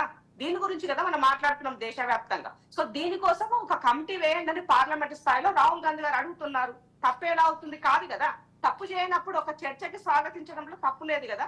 ఈ ప్రభుత్వానికి సమాధానం చెప్పాల్సినట్టు ఈ ప్రభుత్వము ప్రజలకి సమాధానం చెప్పాల్సిన బాధ్యత ఇవాళ ప్రధాన ప్రతిపక్ష పాత్రలో ఉన్న రాహుల్ గాంధీ గారి పైన ఉంది, చెప్పించాల్సిన. అయితే మీరు ఒక ఫైనల్ గా ఒక పాయింట్ చెప్పండి. మీరు అన్నట్టుగా నిజంగానే అభివృద్ధికి అదాని ఇన్వెస్ట్మెంట్స్ కి మనకి తెలంగాణకి ఒక లింక్ అయితే మనకు అనిపిస్తుంది. ఇప్పుడు మీరు వాళ్ళందరినీ అంటే వాటన్నింటినీ మీరు రద్దు చేస్తారా? రద్దు చేసే క్రమంలో జరిగే ఏదైతే ఈ ప్రాబ్లం ఉందో, ఏదైతే ఇప్పుడు ఇష్యూస్ వస్తాయో మనకి, వాటికి ఎట్లా అడ్రస్ చేస్తారు? ఎందుకంటే ఇప్పుడు మీరు ఇప్పటికే ఆ ఇన్వెస్ట్మెంట్ కి సంబంధించి దాన్ని మీ అభివృద్ధిలో మీ ప్రోగ్రెస్ కార్డులో మీరు ఆల్రెడీ రాసేసుకున్నారు అని. ఇప్పుడు ప్రతిసారి వాళ్ళు ఏం మాట్లాడుతున్నారు? ఏ అదాని గురించి అయితే వ్యతిరేకిస్తున్నారో ఆ అదాని రేవంత్ రెడ్డి గారు పిలుచుకొని ఆయనతో మాట్లాడి 100 కోట్ల ముడుపులు తీసుకున్నాడు, అందులో ఆయన వాట ఎంత అని వీళ్ళు మాట్లాడినారు. కాబట్టి సబ్మిషన్ ఏం లేదు. సబ్మిషన్ ఏమంటే బిఆర్ఎస్ పార్టీ ఏం మాట్లాడుతుంది అనేది కొద్దిసేపు పక్కన పెడదాం. కాంగ్రెస్ పార్టీ అదాని గారి గురించి మాట్లాడుతుంది ఢిల్లీలో. తెలంగాణలో మీ అభిప్రాయం ఏంటి? మీరు తెలంగాణలో అదాని గారితో మీరు భవిష్యత్తులో మీరు కొనసాగించే సంబంధాల గురించి మీరు జనానికి చెప్పండి. మా రాహుల్ గాంధీ గారు ఇట్లా మాట్లాడుతున్నారు, మేమైతే ఇట్లుంటామని చెప్పండి, అంతే. ఇంకా ఇప్పుడు మా నాయకుడు రాహుల్ గాంధీ గారు ప్రధాన ప్రతిపక్ష నేతగా ఇవాళ దేశంలో దశాదిశ వైపు వెళ్తున్న సందర్భంలో ఆయన చేసేటువంటి విధానాన్ని ఆయన అనుసరించాల్సినటువంటి బాధ్యత ఇవాళ మా పైన ఉన్నది. రేవంత్ రెడ్డి గారు అదే చేస్తున్నారు, అది మీరు మర్చిపోవద్దు. రేవంత్ రెడ్డి గారు రాహుల్ గాంధీ గారికి వ్యతిరేకంగా పోతున్నారు అనే విధంగా మీరు ఎస్టాబ్లిష్ చేయడం అన్నది శుద్ధ తప్పు. నేను రాహుల్ గాంధీకి వ్యతిరేకంగా వెళ్తున్నారేమో అని అనుమానం క్రియేట్ చేయడం ద్వారా నిజంగానే అదాని ఇక్కడ రాష్ట్ర ప్రజలకు మంచి చేసే విధంగానో లేకపోతే రాష్ట్ర ప్రజల దాని వల్ల లాభం జరుగుతుంది అనుకున్నప్పుడు ముడుపులేమీ లేకుండానే మేము ఇచ్చామని ఒక ఎక్స్ప్లెనేషన్ ఇస్తే సరిపోయేదేమో కదా. ఇప్పుడు ప్రజలు ఇక్కడ అభివృద్ధిని కాంక్షించే వాళ్ళందరూ లేకపోతే ఆ నిజంగానే ఆ డేటా సెంటర్ హైదరాబాద్లో వస్తేనో లేకపోతే ఆ డ్రై పోర్ట్ రామన్నపేటలో వస్తేనో లేకపోతే ఈ కొడంగల్లో ఒక సిమెంట్ ఫ్యాక్టరీ వస్తేనో కొన్ని వందల మందికి ఉపాధి కలిగే అవకాశం ఉంటుందంటూ ఆశలు పెట్టుకున్న వాళ్ళకి ఆ ముడుపులు అన్నవి మా రాష్ట్రంలో అలౌ చేయట్లేదు, మేము నిజాయితీగానే వాళ్ళకి అవి ఇచ్చామని ఒక ఎక్స్ప్లెనేషన్ ఇస్తే సరిపోయేదేమో కదా అన్నది. తప్పకుండా ఇప్పుడు అదే చెప్తాను. ఇప్పుడు నేను ఏంటి అని అంటే 100 కోట్ల గురించి మీరు మాట్లాడినారు కాబట్టి మీరు మాకు ట్రాన్స్ఫర్ చేయొద్దని చెప్పినామని చెప్పేసి ఫస్ట్ సుస్పష్టం చేశారు. రెండో విషయం, ఇప్పుడు అగ్రిమెంట్లు జరిగినటువంటి దగ్గరలో భూసేకరణ జరిగిన దగ్గర ఫర్ ఎగ్జాంపుల్ ఇప్పుడు కొడంగల్ పైన పెద్ద రాద్ధాంతము వీళ్ళ బీఆర్ఎస్ కాన్సన్ట్రేషన్ అంతా కూడా రేవంత్ రెడ్డి చుట్టే. రేవంత్ రెడ్డి కొడంగల్, రేవంత్ రెడ్డి కొండారెడ్డిపల్లి, ఈ రెండు తప్ప వేరే లేదు వాళ్ళకి ఆలోచన. సో ఈ ఎట్లనైనా ఆయన యొక్క అప్రతిష్ట పాలు చేయాలన్నటువంటి పదే కంకణం కట్టుకొని పనిచేస్తున్నారు. ఇవాళ కొడంగల్ అనేది నేను మాబూనారు ఆడబిడ్డనండి, నాకు ఐడియా ఉంది. కొడంగల్ అనేది complete dot area. So dot area అన్నప్పుడు అక్కడ ఉన్నటువంటి వాళ్ళకి వ్యవసాయం ఆమోదం లేనటువంటి వాటిని అయ్యొచ్చు. ఇవాళ వాళ్ళకి ఉపాధి కల్పించాలంటే ఇండస్ట్రీస్ ని డెవలప్మెంట్ ఒక పారిశ్రామిక క్యాడర్ ని ఏర్పాటు చేసిన బాధ్యత ముఖ్యమంత్రి గారికి ఉన్నది. ఆయన సొంత కాన్సెన్స్ గా ఉంది కాబట్టి, ఒక పాలమూరు బిడ్డ కాబట్టి, మట్టి వాసన తెలిసినోడు కాబట్టి ఇవాళ చేయాలనుకుంటున్నాడు. అది తప్పెలా అవుతుంది? దాన్ని మీరు కాలంలో కట్టలు పెట్టి ఇవాళ రాజకీయ కోణంలో రెచ్చగొట్టి వాళ్ళ పైన ఒక అధికారి పైన దాడి చేపించేసి ఈ రకమైన చేసి వాళ్ళ అప్రతిష్ట పాలు చేయాలని మీరు చేసేటువంటి పన్నాగానికి ఆయన ఫుల్ స్టాప్ పెట్టాలనుకుంటున్నాడు. కాబట్టి మీరు ఏంటి అన్నది సమాజానికి తెలియజేశాడు. మీరు చేసిన తప్పు ఏంటి, దాని వెనుక ఎవరున్నారు అన్నది ఇవాళ ఈ సమాజం ముందు రేవంత్ రెడ్డి గారు చేసి చూపించారు. అయితే ఈ ఒప్పందాల నేపథ్యంలో ఇవాళ ఈ సమాజానికి మంచి జరుగుతుంది అని అనుకున్నప్పుడు తప్పకుండా అంటే ఎవరైనా ఎక్కడైనా కంపెనీలు పెట్టుకోవచ్చు. అది ట్రాన్స్పరెంట్ గా టెండర్ల ద్వారా వాళ్ళు ఈ సమాజం ముందు ఓపెన్ గా చెప్పినప్పుడు ఎవరు ఏదైనా పెట్టుకోవచ్చు. సో రేవంత్ రెడ్డి గారు అదే చేశారు ముఖ్యమంత్రిగా. ఇవాళ ఆయన చేసినటువంటిది టెండర్ల ద్వారానే ఇవాళ నోటిఫికేషన్ చేశారు, వాటి ద్వారానే అదాని వాళ్ళు తీసుకున్నారు. అదాని వాళ్ళు ఒకవేళ వాళ్ళు జరిగినటువంటి దాంట్లో వచ్చే ఫర్ ఎగ్జాంపుల్ ఇవాళ అమెరికాలో జరిగినటువంటి వచ్చిన ఆరోపణల నేపథ్యంలో కెనడాలో 600 కోట్ల రూపాయలకు సంబంధించినటువంటి ప్రాజెక్టు అదానిది క్యాన్సిల్ చేసుకున్నారు. ఎందుకు చేసుకున్నారు? ఎందుకు ముందుగానే వాళ్ళు అలర్ట్ అయ్యి ఉన్నారు, ఎందుకు మనకి ఇది అవసరమా అనే దాంట్లో. సో తెలంగాణ రాష్ట్రంలో కూడా పెట్టుబడుల నేపథ్యంలో జరుగుతున్న దాంట్లో ఈ సమాజానికి సమాధానం చెప్పాల్సినటువంటి బాధ్యత ఎవరి ముందు ఏలెత్తి ఏలు పెట్టి చూపించుకోవాల్సినటువంటి అవసరం మనకు లేదు అనేటువంటి క్యారెక్టర్ రేవంత్ రెడ్డి గారు. కాబట్టి ఆ నేపథ్యంలోనే ఇక్కడ ముడుపులకి తావులేదు. ఇవాళ వచ్చినటువంటి దాంట్లో ట్రాన్స్పరెంట్ గా పనిచేస్తున్నాము. ఇవాళ మా నాయకుడు రాహుల్ గాంధీ గారు చేసేటువంటి ఆయన వెళ్లే అడుగులో మా ఈ రాష్ట్రంలో ఉన్నటువంటి కాంగ్రెస్ పార్టీ గాని ప్రభుత్వం గాని తప్పకుండా తూచా పాటిస్తుంది. ఎక్కడా కూడా తప్పు చెయ్యమని చెప్పడం కోసం మాత్రమే రేవంత్ రెడ్డి ప్రెస్ మీట్ పెట్టారు తప్ప ఢిల్లీ పోతే వాళ్ళేమో అడుగుతారు కదా, ఆయన భయపడే క్యారెక్టర్ కాదు. మీరు మర్చిపోతే ఎట్లా? భయపడే క్యారెక్టర్ అయ్యింటే ఇవాళ మిమ్మల్ని ఫామ్ హౌస్ లో కూర్చోబెట్టాడు, అది గుర్తు పెట్టుకోండి. రైట్, లాస్ట్ పాయింట్ శ్రీనివాస్ గారు కన్క్లూజన్. ఒక్కడే చెప్పగలుగుతా, ఇప్పటికి కూడా ఏమంటే వీళ్ళు ఒప్పుకుంటలేరు. దే ఆర్ డిఫెన్సింగ్, అంటే వాళ్ళు పడిపోయింది పాపం, ఆత్మరక్షణలో పడిపోయిండ్రు. తప్పనిసరి పరిస్థితుల్లో వాళ్ళు ఇంకా అదే సమాధానం చెప్పుకోవాలి. ఇంకా వేరే వాళ్ళకి ప్రత్యామ్నాయం లేదు. ఇంకొకటి ఏంటంటే ఫామ్ హౌస్ లో, నేను ఒకటే మీరు నిమిషం అన్నారు కాబట్టి, ఫామ్ హౌస్ లో కూర్చోబెట్టిందంటారు. మమ్మల్ని ఎవ్వరు ఫామ్ హౌస్ లో కూర్చోబెట్టలేదు. మీరు మాతో ఉన్నప్పుడైనా, మేము మీతో ఉన్నప్పుడైనా, మనందరం కలిసి ఉన్నప్పుడైనా, ఇప్పుడు పరిస్థితుల్లో ఏ రోజైనా కేసీఆర్ గారు ఫామ్ హౌస్ లోనే ఉన్నారు. ఫామ్ హౌస్ బయట తక్కువ ఉన్నారని 10 ఏళ్ళు మాట్లాడిండ్రు. మళ్ళీ ఈ రోజు ఫామ్ హౌస్ లో ఒకరు ప్రత్యేకించి కూర్చోబెట్టాల్సిన అవసరం లేదు, కూర్చోబెట్టేటువంటి పరిస్థితులు ఏం లేవు. ఆయన ఎప్పుడైనా ఫామ్ హౌస్ లోనే ఎక్కువ విశ్రాంతి పొంది ప్రణాళికలు చేస్తారు. ఆ మౌనం వెనక ఏముంది అని మీరందరూ బాగా తీవ్రంగా ఆలోచింపజేసిండు, ఆలోచనకు తెరదీసిండు. అంతవరకైతే నేను చెప్పగలుగుతా. ఇప్పటికే తెలంగాణ ప్రభుత్వం ఆత్మరక్షణలో పడ్డది. అది విధి లేని పరిస్థితుల్లో ఏం చేయాలనో చెప్పలేక అనాలోచితంగా హడావుడిగా 100 కోట్ల రూపాయలను తిరస్కరించింది కూడా అనవసరంగా జాతీయ స్థాయిలో అది చర్చకు తెరదీసింది. అంటే ఏం చేయాలి, ఏం చేస్తున్నాము అనేటువంటి పరిస్థితులలో అయితే ప్రభుత్వం కొంచెం ఉన్నది. ఈ ప్రభుత్వం అయితే ఉంది, ఇంకా కొంచెం మంచి ప్రణాళికలతో ముందుకెళ్తే బాగుంటుంది అనేటువంటిది నా అభిప్రాయం. సలహాలు సూచనలు ఏంటి శ్రీరన్న, మేము స్వీకరించడానికి సిద్ధంగా ఉన్నాం. ముఖ్యమంత్రి గారే చెప్పారు, మీరు రండి, ఒక నిర్ణయమైనటువంటి మీ దగ్గర ఏమన్నా ఒక ఐడియా ఉన్నా కూడా, ఒక మంచి ఆలోచన ఉన్నా కూడా మాతో షేర్ చేయండి. మా దగ్గరకు రావడం ఇష్టం లేకపోతే మా అధికారులకు చెప్పండి అని కూడా చెప్పారు. అదే సత్యం గారు, ఫైనల్ కంక్లూజన్. ఇప్పుడు ఒకవైపు ఏమో భారతదేశము ఆర్థిక అభివృద్ధి జరగాలి, డెవలపింగ్ కంట్రీ నుంచి డెవలప్డ్ కంట్రీగా వెళ్ళాలి అంటే ఇలాంటి వాళ్ళని ఎంకరేజ్ చేయాల్సిన అవసరం ఉంది. సరే, అవినీతి ఆరోపణలకు సంబంధించి దాన్ని ఆ మాల్ ప్రాక్టీస్కి సంబంధించి ఖచ్చితంగా మనం డిస్కస్ చేద్దాం. కానీ అభివృద్ధి అనేది డైరెక్ట్గా వీళ్ళతో కనెక్ట్ అయ్యి ఉన్నప్పుడు, లేకపోతే అభివృద్ధికి సంబంధించి ఇండెక్సెస్ మొత్తము దీనికి సంబంధించి ఎక్కడో ఒక చోట ఆ కనెక్షన్ కనిపిస్తున్నప్పుడు రాష్ట్ర ప్రభుత్వాలు కానివ్వండి, ఒకవేళ ఎక్కువ ప్రెషర్ అయిందని చెప్పి కేంద్ర ప్రభుత్వం కానీ వీళ్ళను కట్టడి చేసే అవకాశం ఉందన్నది ఒక పెద్ద ప్రశ్న. అంతేకాకుండా ఇప్పుడు అమెరికా లాంటి దేశాలు కేసులు బుక్ చేసినంత మాత్రాన్ని ఇక్కడ వాళ్ళకి శిక్షలు పడతాయన్న అనుమానము ప్రతి ఒక్కరిలో ఉండనే ఉంది. ఏం జరగబోతుందంటారు? కాదండి, అన్ని పార్టీలు కూడా లిబరల్ ఎకనామిక్ పాలసీ తీసుకొచ్చి లిబరల్ ఎకనామిక్ పాలసీని అమలు చేస్తూ పలానాయన వద్దు పలాయన ఉండాలనేటువంటి అవకాశాలు లేవు. ఎవరికైనా బిజినెస్ చేసుకొని ప్రొడక్షన్ చేసే అవకాశాలు ఉన్నాయి. అందరికి ఉన్నట్టే అదానికి కూడా అవకాశాలు ఉన్నాయి. ఎంపిక చేసుకున్న రాష్ట్ర ప్రభుత్వాలు ఏ వస్తువును ఉత్పత్తి చేస్తాడు, తర్వాత పట్టా ల్యాండ్లు లాక్కొని, రైతుల పట్టా ల్యాండ్లు లాక్కొని ఇవ్వకుండా ఇతర గవర్నమెంట్ ల్యాండ్స్ కానీ లేదా ఇతర ల్యాండ్స్, సెమీ గవర్నమెంట్ ల్యాండ్స్ కానీ అలాట్ చేసి అభివృద్ధి చేస్తే ఎవరు కాదన్నారు. రెండవది, ఇన్వెస్ట్మెంట్ లో ఇటువంటి స్కాండల్స్ లేకుండా ఉండే విధంగా చూసుకోవాల్సిన బాధ్యత రాష్ట్ర ప్రభుత్వాలది, నాయకత్వాలదే ఉంది. పెట్టేవాడు ఇస్తానంటాడు, కానీ దాన్ని యాక్సెప్ట్ చేయకుండా ఇచ్చిన బాధ్యత రాష్ట్ర ప్రభుత్వాల మీద ఉంది. అది రెండో అంశం. మూడో అంశం, ఇవాళ ఏ వస్తువు ఉత్పత్తి చేస్తారు. ఇప్పుడు ఫార్మసీ అనుకో, చాలా మంది అపోజ్ చేశారు. పొల్యూషన్ ఇప్పుడు యూరోప్ లో, అమెరికాలో ప్రొడ్యూస్ చేయట్లేదు, ఏది కెమికల్స్ ఫార్మస్యూటికల్స్ తయారు చేయట్లేదు, కానీ వాళ్ళు మార్కెటింగ్ చేస్తారు, బిజినెస్ చేస్తారు. మనలాంటి అండర్ డెవలప్మెంట్ కంట్రీస్ లో దాన్ని ప్రొడ్యూస్ చేయిస్తారు. కాబట్టి మనం ప్రియారిటీ, ప్రజలకు నష్టం జరగని ప్రియారిటీ, తర్వాత దేశ ఆర్థిక నష్టం జరిగిన ప్రియారిటీ, తర్వాత స్కాండల్స్ లేనటువంటి ఒప్పందాలు, ఇవన్నీ దేశాభివృద్ధికి దోహదం చేస్తాయి. మంత్రులు, కేంద్ర మంత్రులు, ప్రధానమంత్రి, ముఖ్యమంత్రులు విదేశీ పర్యటనకు ఎందుకు ఒప్పందాలు చేసుకుంటారు? మా దేశానికి క్యాపిటల్ కావాలని ఇన్వైట్ చేయడానికి పోతారు. వాటిల్లో కమిషన్లు ఉంటాయని ప్రతి వాళ్ళు ఆరోపణలు చేయడం వల్ల ప్రజలు కూడా అట్టే అనుకుంటారు. ఇప్పుడు ఏ ఒప్పందం, అది కాంగ్రెస్ చేసుకున్నారు కాబట్టి లేవు, గతంలో బీఆర్ఎస్ చేసుకున్న కాబట్టి ఉన్నాయి, మళ్ళీ బీజేపీ చేసుకున్న లేవు అనుకోవట్లేదు ప్రజలు.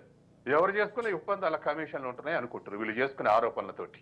Yes. కాబట్టి అందుకని ఇవాళ ఉన్నటువంటి పరిస్థితి రాజకీయ దిగజారుడుతనం ప్రజల్ని కూడా ఆగం చేస్తుంది, స్టేట్ డెవలప్మెంట్ ని కూడా ఆగం చేస్తుంది. వాళ్ళ ఎండ్స్ కోసం, వాళ్ళ అడ్వాంటేజ్ కోసం ఇటువంటి చర్చ చేయటం వల్ల ప్రజలు, రాష్ట్రం నష్టపోతుంది. అనుసరించే పద్ధతులు ఇప్పుడు మొత్తం ఒప్పందాలు రద్దు చేసుకుర్రా అని బీఆర్ఎస్ అంటారు, చేసుకుంటారా, మేము ఛాలెంజ్ చేస్తున్నాం అంటారు. మీరు ముందు 5 చేసుకోండి, మన తర్వాత మేము కూడా 5 చేసుకుంటే అందరం కలిపి చేద్దాం అంటారు. ఇది ఎవరికి ఉపయోగపడుతుంది? రాష్ట్రానికి అయితే ఉపయోగపడదుగా. వాళ్ళ ఛాలెంజ్ లో పనికి వస్తాయి, ఎదుటి వాళ్ళని డిసడ్వాంటేజ్ పెట్టడానికి పనికి వస్తాయి. కాబట్టి అది అగ్రిమెంట్ చేసుకునేటప్పుడే ఆ ప్రియారిటైజ్ బేస్ ఉండాలి. స్టేట్ కు డెవలప్మెంట్ కు ఉపయోగపడుతుందా, ప్రజలకు ఉపయోగపడుతుందా, ఎంప్లాయ్మెంట్ జనరేట్ అవుతుందా, ఇవన్నీ చూడాలి. ఇవన్నీ చూడకుండా చేస్తే ఇటువంటి పరిస్థితి వస్తే, ఇప్పుడు సపోజ్ ఆంధ్రప్రదేశ్ లో ఈ AFGL తోటి ఒప్పందం చేసుకుంది, అదాని తోటి సోలార్ ఎనర్జీ. ఇక్కడ దీంతో కొనటం వల్ల అవతల హైడ్రో ఎనర్జీ, ఇతర సోలార్ ఎనర్జీ కొనడానికి అది 2.5కు వస్తుంది, ఇది 4.5, 6, 7కు పోయి కొన్నారని చెప్తున్నారు. తర్వాత వీళ్ళు సప్లై చేయకపోయారు కల్లా ఓపెన్ మార్కెట్ లో 7 రూపాయలు పెట్టి కొన్నారు, 1,00,000 రాష్ట్ర ప్రజల మీద భారం పడుతుంది అన్నారు. ఇటువంటివి జరగదు. ఛత్తీస్గఢ్ తోటి విద్యుత్ శక్తి ఒప్పందం అప్పుడు కూడా అట్లే జరిగింది. తక్కువ సప్లై చేస్తున్నారు, వాళ్ళకి సప్లై చేయలేదు, ఓపెన్ మార్కెట్ లో కొన్నారు. ఇట్లా ఎటువంటి నష్టం ప్రజల మీద భారం పడకుండా, ప్రజల ఆరోగ్యం ఎఫెక్ట్ కాకుండా చేసుకోవాల్సినటువంటి అవసరం ఉంది. ఎందుకంటే ఇవాళ అందుకే రేవంత్ రెడ్డి అందరు ఇంటలెక్చువల్స్, తర్వాత ఇతర పార్టీలు కలిసిన తర్వాత ఫార్మసిటీ అడగా పెట్టవు, ఇండస్ట్రియల్ కారిడార్ డెవలప్ చేస్తున్నారు. అందరు వెల్కమ్ చేస్తారు. ఎందుకంటే ప్రజల ఆరోగ్యం పాడేది పక్క పెట్టి. తర్వాత రెండోది పట్టా భూములు సేకరించమన్నారు. ఇంకా మంచిదే కదా, గవర్నమెంట్ ల్యాండ్స్ కానీ ఇతర. ఒకవేళ పట్టా ల్యాండ్ సేకరిస్తే కూడా ఓపెన్ మార్కెట్ ఎకరం 30 లక్షలు ఉంటే వీళ్ళు 60 లక్షలు ఇచ్చారు అనుకోండి, రైతులే ముందు పోయి సరెండర్ చేస్తారు, వీళ్ళు చెప్పిన ఆగరు. కాబట్టి ఆ పద్ధతుల్లో ఇవాళ చంద్రబాబు నాయుడు 30,000 ఎకరాలు సేకరించాడు. ఎక్కడ చిన్న ఘర్షణ జరగదు. ఎందుకు జరగాలంటే 50% ప్లాట్స్ రైతులకు ఇస్తుండు, దాని వాల్యూ ఇచ్చిన ఎకరం కన్నా 1/2 ఎకరానికి 4 రెట్లు ఎక్కువ వచ్చినట్టు ఉంది. కాబట్టి ఏదో ఒక పద్ధతిని ఎవాల్వ్ చేసి అమలు చేయాలి.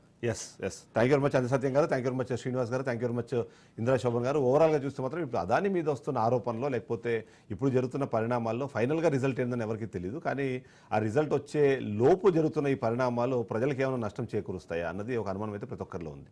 దానికి తోడు రద్దు చేయాలి, రద్దు జరగాలి